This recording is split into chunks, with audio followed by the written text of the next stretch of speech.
viven fuera del agua. ¿Sí? Un poco más tarde, un día más tarde aproximadamente, se diferencia en el manto un segundo sector de mesodermo cardiogénico, que es el campo secundario. El campo secundario aparece solo en aquellas especies que viven fuera del agua, y que por lo tanto tienen pulmones, y que por lo tanto tienen otra cosa, que no crecen los pulmones. Por lo tanto, la diferencia entre el corazón de un pez y el corazón de un humano es que lo que hablábamos hoy, la existencia de los pulmones y de un segundo circuito, y la aparición de este circuito menor o circuito pulmonar depende en parte del desarrollo del campo secundario, que es lo que está acá marcado en verde, que como ven, el campo secundario da origen fundamentalmente al ventrículo derecho y a parte de las vías de salida del corazón, aquello que tiene que ver con la irrigación de los pulmones. ¿Sí? Con la irrigación de esta cosa de acá. Y acá tienen una prueba de eso. Hay una patología del desarrollo del corazón que se llama la tetralogía de Fallot. Es una tetralogía porque tiene 4 características propias, 4 malformaciones propias en el desarrollo del corazón, que incluyen una hipertrofia ventricular derecha, una alteración en el tabique ventricular, una estenosis de la arteria pulmonar, es decir, un estrechamiento de la arteria pulmonar, y una disposición de los grandes vasos alterada. Todo eso permite la comunicación entre el lado derecho y el lado izquierdo, y entonces uno de los síntomas es la cianosis, es decir, que la sangre está mal oxigenada, el niño hace un mínimo esfuerzo, como llorar, y se pone azul. Y la madre consulta, si no sabe, digamos, si no la diagnosticaron todavía, consulta porque el niño llora y se pone azul. Esta patología se le asigna, digamos, que todas estas alteraciones son alteraciones debidas a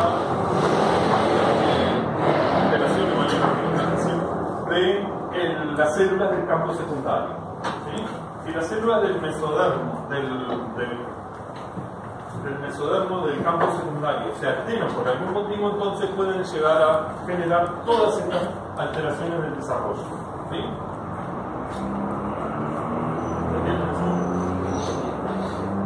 Bien, entonces ahora sí vamos a ver dónde está el mesodermo cardiogénico, cómo se forma el tubo y qué es lo que le pasa al embrión para transformar ese tubo en un corazón.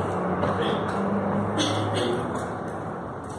Y ahora lo que vamos a hacer es describir primero lo que pasa afuera del corazón, en el tubo cardíaco, después lo que pasa en la aurícula, después lo que pasa en el ventrículo, después lo que pasa en otra parte del corazón, con los vasos que llegan, con los vasos que salen. Lo vamos a ir describiendo en forma secuencial, pero sepan que todo está ocurriendo simultáneamente. Capaz que alguna cosa es un poco anterior que otra, pero todo ocurre dentro de la 4ª y la 6ª, 7ª semana.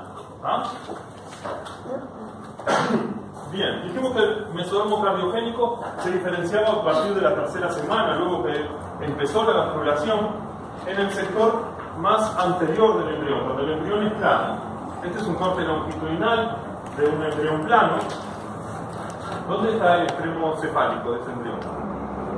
¿Hacia allá o hacia acá? Hacia allá. Todos tienen claro que esto es el extremo cefálico. ¿Por qué? ¿O por qué este es el extremo caudal? Porque el pedículo de fijación siempre aparece en el sector caudal del embrión. Este es el pedículo de fijación, acá está el alantoides, la placenta, este es el embrión. ¿Sí? Esto que hay acá es la membrana bucofaringea y acá la membrana cloacal. ¿Sí?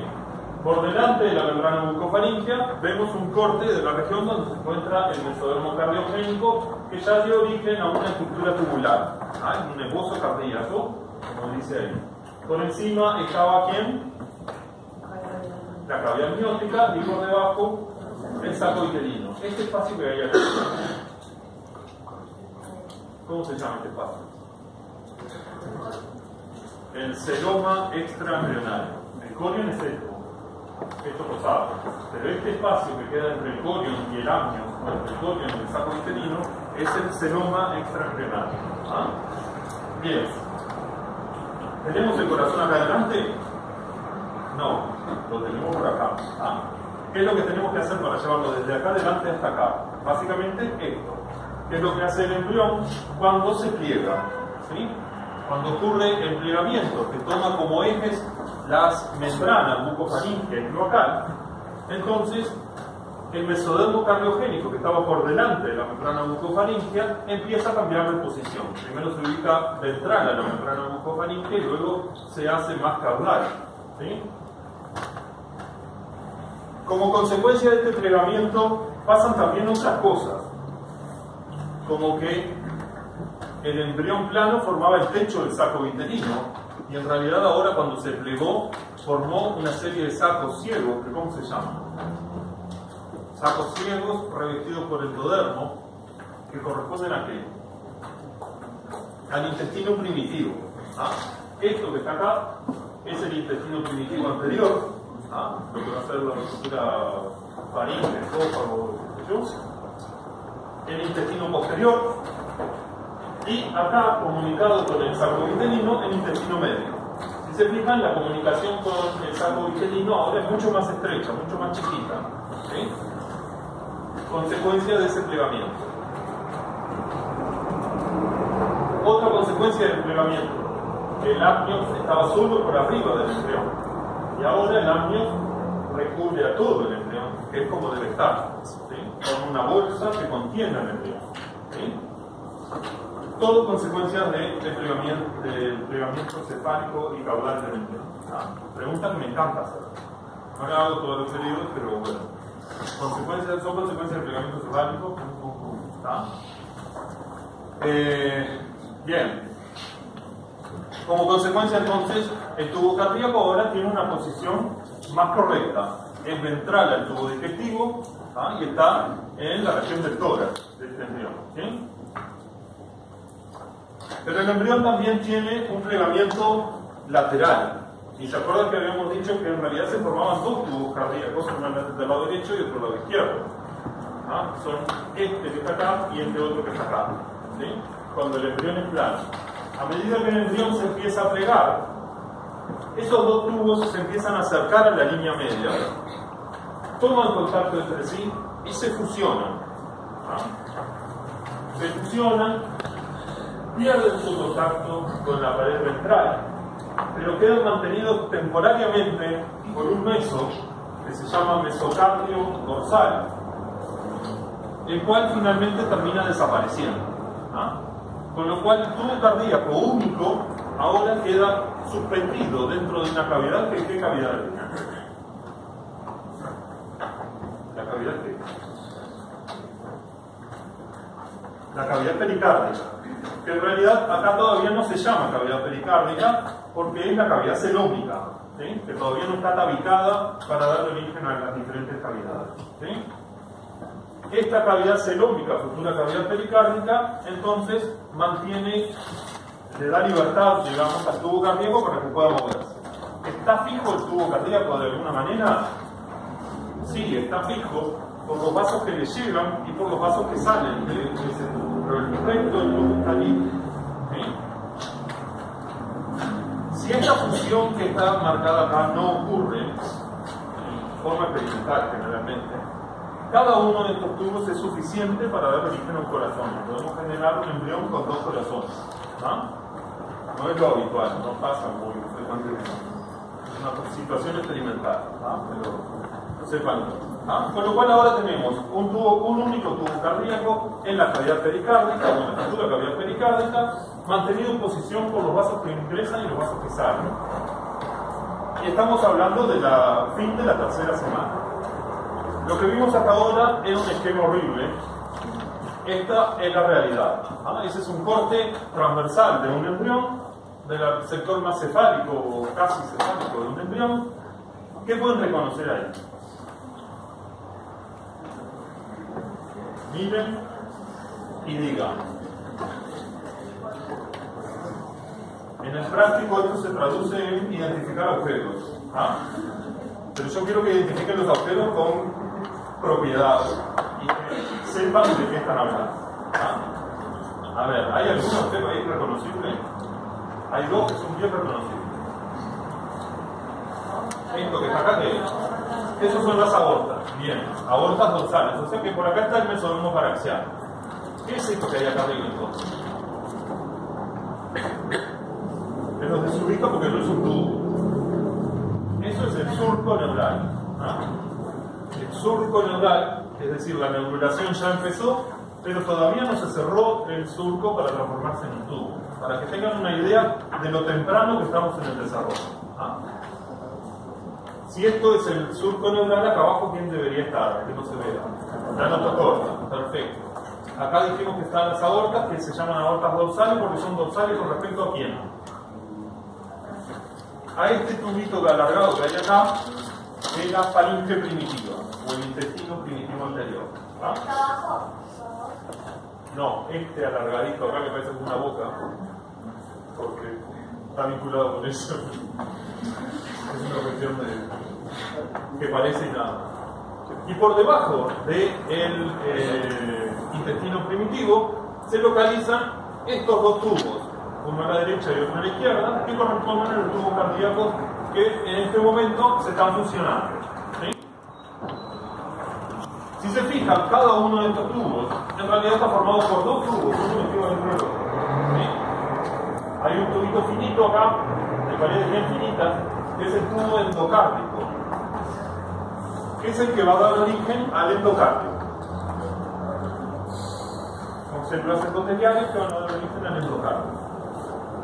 Por fuera hay una capa más gruesa, esta que estoy intentando señalar acá, que recibe el nombre de epimiocardio y que, como mal dice su nombre, da origen solo al miocardio. El epicardio sale de otro lado, eso lo vamos a ver. ¿Ah? Pero se sigue llamando epimiocardio. Entre medio, en este espacio, donde no se ve nada, parece un vacío, hay 3 o 4 células locas y una matriz extracelular muy hidratada, rica en glicosaminoglicanos, en ácido hialurónico, etc., que recibe el nombre de gelatina cardíaca, que va a ser relevante para la formación, entre otras cosas, de estructura valvular. ¿Sí?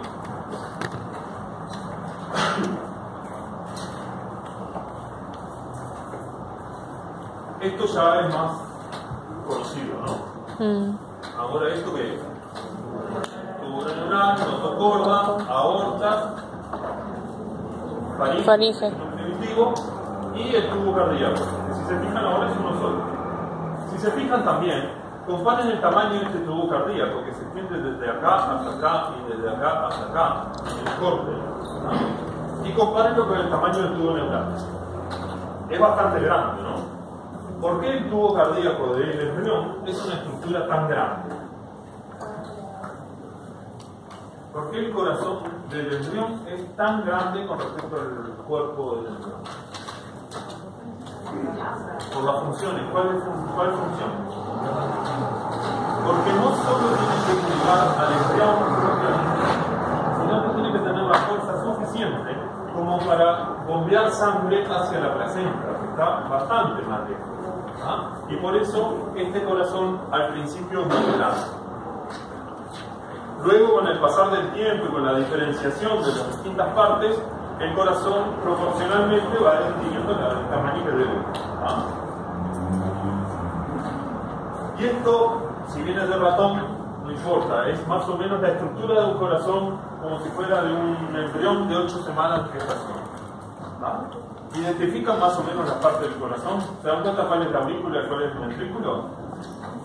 Estas cavidades grandes con paredes delgadas son aurículas.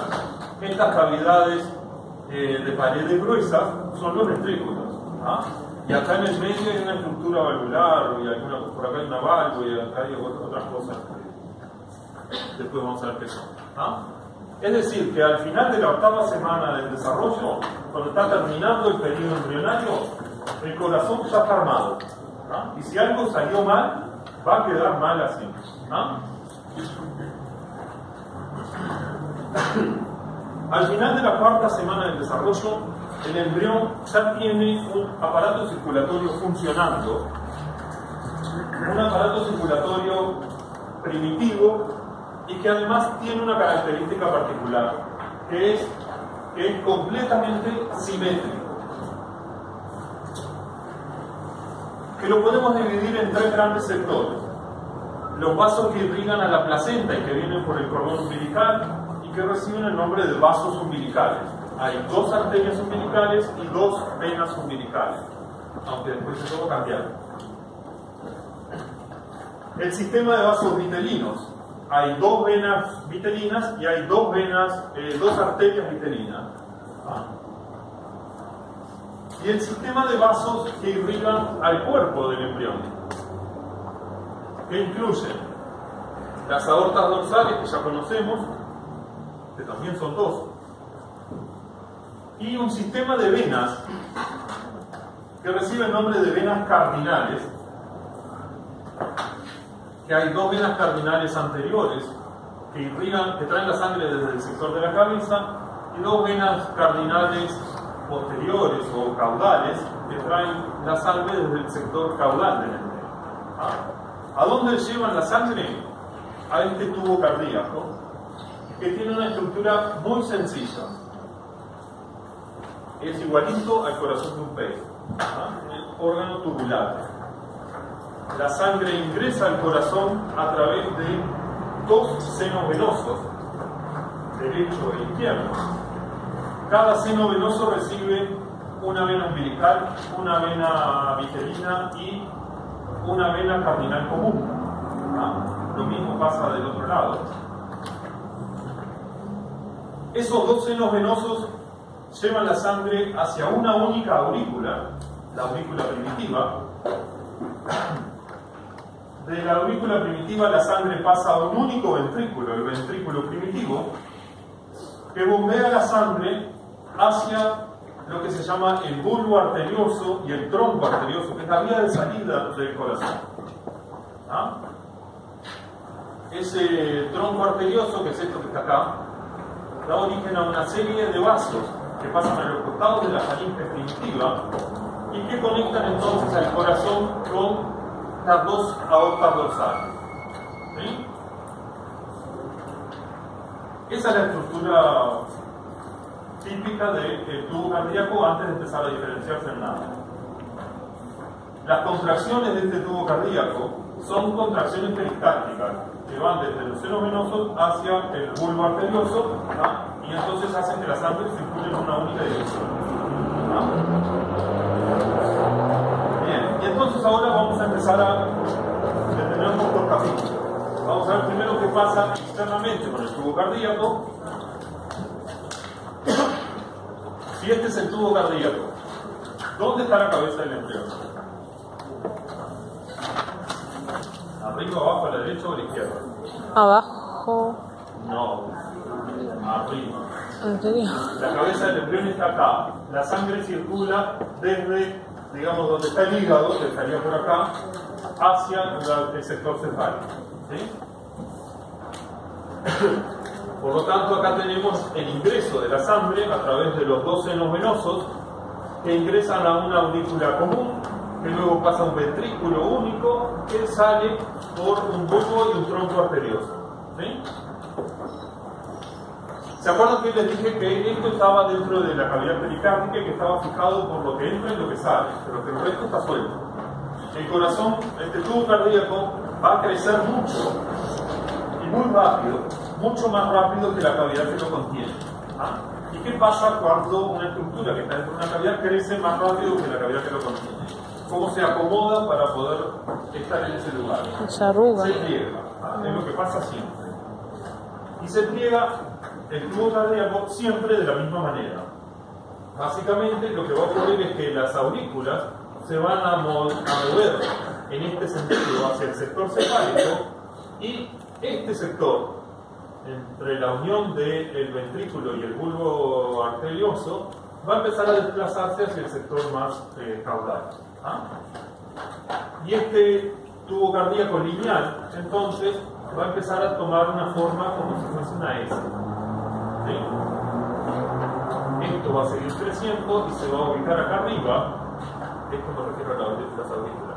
Las aurículas se van a ubicar acá arriba y el ventrículo, sobre todo, se va a desplazar hacia el sector más para abajo. Si fueran nosotros, más para abajo.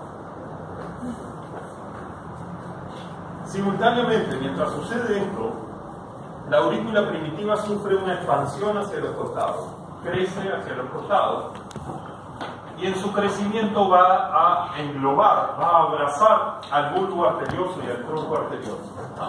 Su crecimiento es para generar, entre otras cosas, las orejuelas que conocen de anatomía. Y si miramos esta vista y lo miramos desde su cara ventral, vamos a ver algo parecido a esto. Acá está el ventrículo, acá está el bulbo arterioso, abrazado, digamos, por las orejuelas de las aurículas, o de la aurícula primitiva. Algo parecido a lo que se ve, esto sería el bulbo arterioso, el ventrículo primitivo, el bulbo arterioso y la aurícula primitiva que estaría hacia atrás y rodeando a los vasos que salen del corazón. Y de esa forma, más o menos, aquel tubo simple empieza a adquirir una forma parecida a la de un corazón adulto. ¿Sí? ¿Me siguieron? Bien, entonces vamos a ver qué pasa adentro para transformar esta estructura de un tubo único en una estructura con 4 cavidades como la conocemos. Y para eso, no solo vamos a tener que ver qué pasa dentro del tubo, sino qué pasa con los vasos que llegan y los vasos que salen, porque van a ser determinantes de lo que va a pasar adentro de ese tubo. Lo primero que vamos a ver es la cavitación auriculoventricular. ¿A qué me refiero con la cavitación auriculoventricular? Es que en el límite entre la aurícula y el ventrículo hay un canal, un único canal, que es el canal auriculoventricular, que de alguna manera se va a tener que transformar en dos, uno derecho y otro izquierdo, canales auriculoventriculares derecho e izquierdo, donde posteriormente se van a desarrollar las válvulas. ¿Sí? Y básicamente lo que va a ocurrir es esto que está representado acá. En el espesor de la pared del canal auriculoventricular, específicamente en ese sitio, va a ocurrir la diferenciación de una serie de estructuras que reciben el nombre de almohadillas o cojinetes endocárdicos, que son formados a partir de la gelatina cardíaca. ¿Se acuerdan que hoy hablamos de la gelatina cardíaca? Bueno, esa gelatina cardíaca va a formar estos 4 espesamientos o denominados almohadillas, de los cuales hay 2 que son los principales, que quedan uno enfrente del otro, y que van a empezar a crecer hacia la línea media. ¿Sí? Van a crecer a la línea media, se van a tomar contacto entre sí. Las células del endocardio que revisten la superficie, en esos sitios donde hacen contacto, se van a morir por apoptosis, y el mesénquima que hay de un lado y el mesénquima del otro se van a fusionar. Y de esa forma, en este lugar se va a formar un tabique que va a permitir pasar de un único canal auriculoventricular a 2 canales auriculoventriculares. ¿Sí? Como ven, el cuento es muy sencillo. Hacerlo es mucho más difícil. Por suerte, las células saben cómo hacerlo, saben qué es lo que tienen que hacer. Las malformaciones congénitas del corazón vieron que tenían una incidencia de un 1,5 o 2%, pero en algunas situaciones son mucho más frecuentes. En el síndrome de Down, los portadores del síndrome de Down tienen una proporción de malformaciones congénitas que llega a casi, de malformaciones cardíacas congénitas, que llega a ser casi del 40%. Y la mayor alteración es esta, una alteración en el tabicamiento del canal auriculoventricular, que generalmente se soluciona en forma quirúrgica. Pero sepan que es mucho más frecuente esa alteración en alguien con síndrome de Down que en una persona sin síndrome de Down. Bien. Para ver cómo llegamos a armar 2 aurículas, una derecha y otra izquierda, vamos a tener que considerar qué pasa con los vasos que llegan al corazón y con los senos venosos. ¿Sí? Y también la aurícula primitiva. Dijimos hoy al principio que los vasos eran completamente simétricos, ¿sí? Y que teníamos una vena vitelina izquierda y una derecha, una vena umbilical de izquierda y otra derecha, y dos venas cardinales comunes, una a la derecha y otra a la izquierda. ¿Sí? En el esquema también está representado el intestino primitivo, que aparece acá. Ahí está la comunicación con el saco vitelino. ¿Ah? Y este órgano que está apareciendo acá, ese coliflor, es un conjunto de células que están empezando a crecer, corresponde al hígado, ¿ah? Que crece inmediatamente al lado del tubo cardíaco. ¿Sí? Este hígado va a crecer y va a crecer mucho y muy rápido. De hecho, va a ocupar casi que, no la totalidad, pero un buen porcentaje de la cavidad abdominal, y va a determinar, entre otras cosas, que parte de las asas intestinales tengan que salir de la cavidad abdominal, formando lo que se llama la hernia fisiológica, porque el hígado ocupa demasiado espacio. ¿Ah? Después la cavidad crece, el hígado se achica, y entonces todo normalmente vuelve para adentro. ¿Ah? Pero ese órgano va a crecer mucho, y un órgano que crece mucho necesita oxígeno, nutrientes, etc. Y va a empezar a poner en marcha ese mecanismo de vasculogénesis y de angiogénesis que hablábamos hoy. ¿Sí? ¿Y a quién va a recurrir?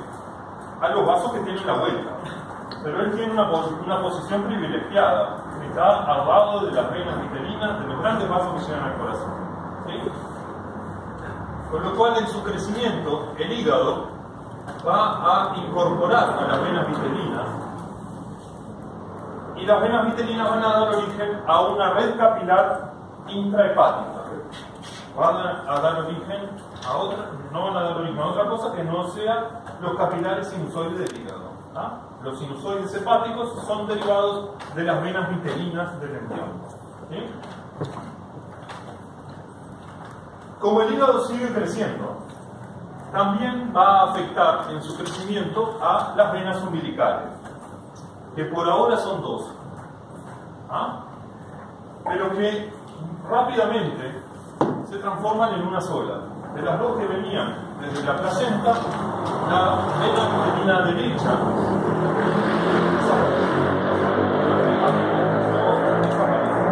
y toda la sangre que viene desde la placenta lo hace a través de la vena umbilical izquierda. ¿Sí? Como el hígado crece e incorpora esa vena umbilical en su parénquima, esa vena también responde formando capilares. Y eso tiene una desventaja, que es que la sangre rica en oxígeno y rica en nutrientes, antes de alcanzar el punto de distribución para todo el organismo, pasa por el hígado. ¿Ah? Y entonces el hígado estaría en ventaja con respecto al resto de los órganos, porque recibe todo el oxígeno, recibe todos los nutrientes. ¿Sí? Entonces, para solucionar eso, se genera dentro del hígado una vía preferencial para la sangre que viene de la vena umbilical izquierda, que atraviesa el hígado en diagonal, así, y pasa desde este punto hacia el lado derecho, desde el lado izquierdo hacia el lado derecho, y la mayor parte de la sangre entonces que viene desde la placenta no se distribuye por el hígado, sino que sigue por esa vía preferencial. Esta estructura venosa que atraviesa el hígado y que permite ese pasaje, ustedes ya la conocen, se llama... ¿Cómo se llama? Vena porta, ¿no? No. Vena porta se capilariza. No. Se llama conducto venoso. ¿Ah? Probablemente ustedes no conozcan el conducto venoso, sino que conozcan el ligamento venoso del hígado. El ligamento venoso era aquel conducto que cuando dejó de pasar la sangre se transformó en un ligamento. ¿Ah? Bien, por lo tanto, los capilares hepáticos derivan entonces de la vena de las venas vitelinas. ¿Sí? Las venas vitelinas traían sangre del saco vitelino, que no tenía mucho desarrollo, pero parte del saco vitelino pasaba a formar parte del intestino primitivo. ¿Sí? Con lo cual, esos vasos vitelinos ahora van a estar vinculados al intestino. ¿Sí? También, por motivos que yo desconozco, si se fijan, entre estas dos venas vitelinas se forma una serie de anastomoses. Y la sangre, que es caprichosa, Uno diría que lo más fácil es seguir así derecho, pero la sangre es caprichosa y hace este trayecto. Un trayecto como en ese, rodea al intestino en su pasaje, y entonces hay pedacitos de esta vena y pedacitos de esta otra que desaparecen y otros que persisten. De tal forma que estas dos venas umbilicales, estas dos venas vitelinas, con sus anastomosis, terminan transformándose en una única vena, que comienza en capilares ahora del intestino, no del saco vitelino, y que termina en una red capilar en el hígado. ¿Conocen alguna vena del organismo que empiece en capilares en el intestino y que termine en capilares en el hígado? No, la que se interesa no. La vena porta. Es decir, que la vena porta es derivada de las venas, de las venas vitelinas. Acá tienen el esquema: la vena porta derivada de las venas vitelinas, la vena umbilical izquierda, el conducto venoso, y esto que sale hacia el corazón a través de esta vena, que ahora es la vena cava inferior. Con lo cual, toda la sangre que viene de la placenta y buena parte de la sangre que viene del embrión se está desplazando hacia el lado derecho. No ingresan en forma simétrica, sino que ahora todo se está desplazando hacia el lado derecho. Lo mismo pasa con la sangre que viene desde el sector cefálico. Piensen en las venas yugulares, yugular derecha, yugular izquierda,